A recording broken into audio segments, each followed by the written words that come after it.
where seeing is not believing. Where only a few know what really happened. Ready when you are. Black Ops takes place during the Cold War. We're going to take you around the globe to a number of hotspots that were active during that era.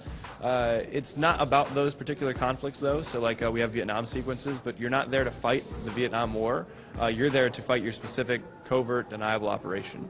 So, you know, it's not the thing that history taught you about Cold War. It's what history specifically did not teach you about the Cold War. That's the era. That's the angle that we're telling with Black Ops.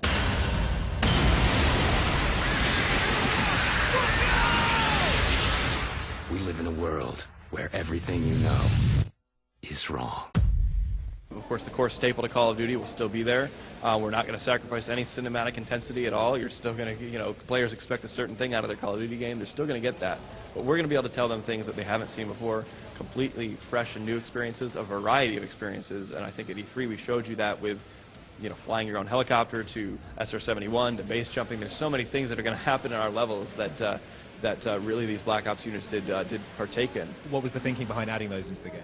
It was just that there's a lot of Call of Duty games, and players love them, and they've had a lot of experiences, a lot of great experiences. So we really needed to just ratchet that bar up to the next level, and we can't give them things that they've already done. We have to give them some new stuff. So, you know, for the first time in a Call of Duty, you're flying, you're actually controlling an aircraft, you're controlling the Hind. On top of it, because we're covering the Black Ops angle, you know, these are guys who are CIA sanctioned, right? So they have access to unprecedented and prototype weapons, right? So we talked to a lot of the veterans that are part of these groups too, and they said that it's not unrealistic for them to get to have gotten prototypes upwards of 5 years out in advance of when they were in mainline production. So some of the weapons in our game, you may think, well, weren't those developed a few years later? Well, the point is, if they wanted to field test those weapons, these Black Ops teams like SOG, they would be the guys they'd want to field test it. Yeah, I was thinking about watching the demo because they were using the Dragon's Breath right. shotgun ammo, and I was thinking, really, in this era? Yeah, exactly. And that more specifically is an example of some of the way they would pack their own custom ammo.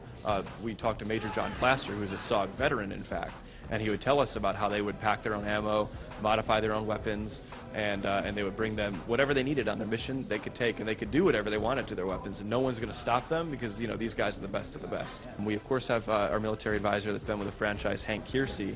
He's a retired lieutenant colonel from the U.S. Army, and he teaches at West Point. He's a great historian on any war subject matter. And then we also, though, this time around brought in a former Soviet Spetsnaz operative. Yeah, his name's Sonny Puzikas.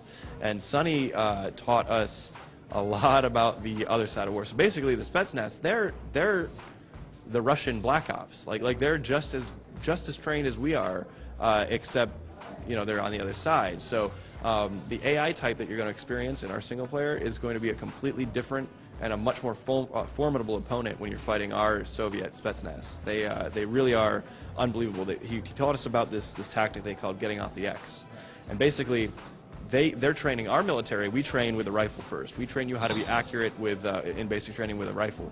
They don't do it that way. They don't teach you with a weapon first. They teach you, they point a muzzle at you, and they teach you how to immediately evade and immediately get off that line of sight from that muzzle so that the first shot's going to miss you.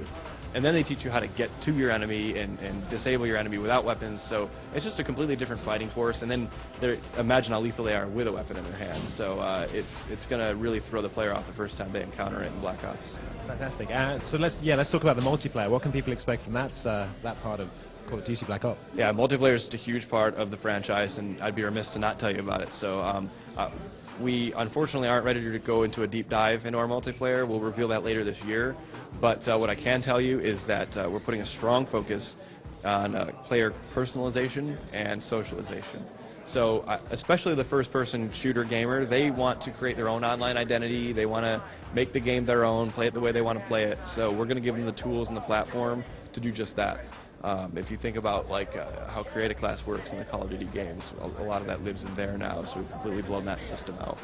And then socialization, you know, it's not like the stereotypical antisocial gaming, right? This is actually a very social experience playing Call of Duty. So whether it's on the battlefield, playing with a friend, or playing with a clan, or in some online tournament, whatever you're doing, there are all these social player-to-player interactions that take place that we want to encourage and embrace, and we're going to give them the platform to do that. And then there's the social ecosystem that lives outside and around the game, even, you know, like web stats and all sorts of other things that I can't talk about. So we'll be revealing more of this stuff later in the year, but it's really a big project for us because for the first time at Treyarch, we've had the opportunity to have a dedicated multiplayer team since day one, dedicated co-op team since day one.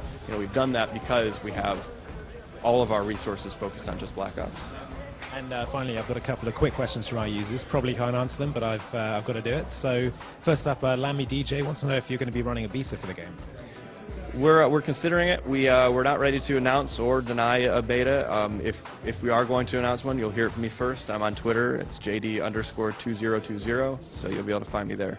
And I imagine we'll get a similar answer for this one from Hashi B. Is there going to be zombies or any kind of horde mode in the game? We have co-op. It's a dedicated co-op mode. It's not campaign co-op, and it's going to have 4 players online or 2 players local split screen. But unfortunately, we can't disclose it just yet. Great. Well, thank you very much for talking to us. Looking forward to it. I appreciate it. This is it. Go, go, go!